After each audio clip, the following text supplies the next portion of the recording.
Hello mga boss, kumusta kayo mga boss? Magandang part 2 sa biyahe padulong Manila. So kaban ako sa Romulo mga boss. Ug nalami diri sulod sa airplane. Kung nagsugod na po sa dagan mga boss. Ug ni dagan na sa 1,000 kilowatts per hour wa na gid mga boss, di na mapungan. Kung nilugpat na sa mga boss, grabe kanindot ang view. Basta magbiyahe kag buntag makita nimo ang view diri mga boss. Ug mo na siya ang Lagindingan Airport sa Cagayan de Oro. Ug nalami diri sa babaw sa Panganod.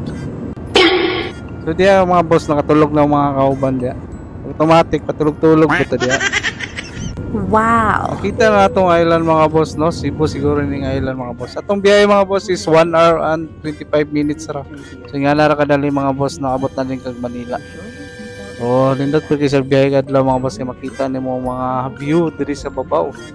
So interview sa nato ni atong amigo diri mga boss. Thank you. This is an important safety announcement. Except in case of water landing, removal and bringing of life vests outside the aircraft is a criminal. Yung upat din sa katuig nga wala kauli sila mga boss no, minganan sa siyang pamilya. So diri mga boss, hapit na ta mag-landing no. Makita na itong mga balay-balay diri sa Luzon. Yung mga boss, lagi na tagpanganod ya.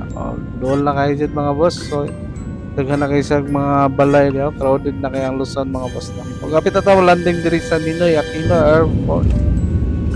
Yan, matik mga boss, landing na tayo. Salamat Ginoo sa among safe nga biyahe. Salamat. Huwag diri mga boss sa paggawas na ni diri. So medyo ulan di sa diri mga boss no. Ay pagura ni nalulog ang Manila no. So pagura din siya na wala ang bagyo.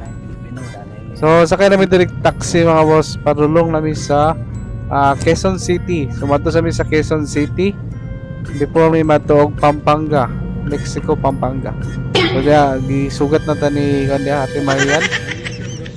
Matik niya artista ng tagbo sa ta. So muna siyang MRT dapit.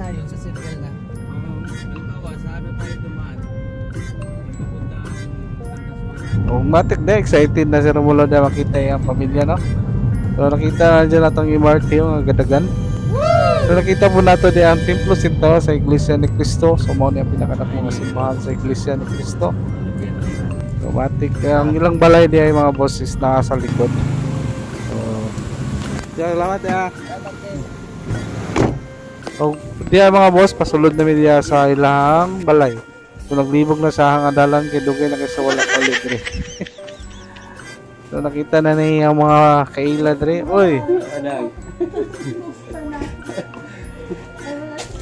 Anong bumiyahe? Chika-chika pa sa nila mga boss kay dugay na sa wala ulit. 4 years sa wala ulit diri silang balay. Sa wakas nakauli ra sa diya. So mao na ilang tindahan ng mga boss no. O musaka na ta diya mga boss sa ilang balay.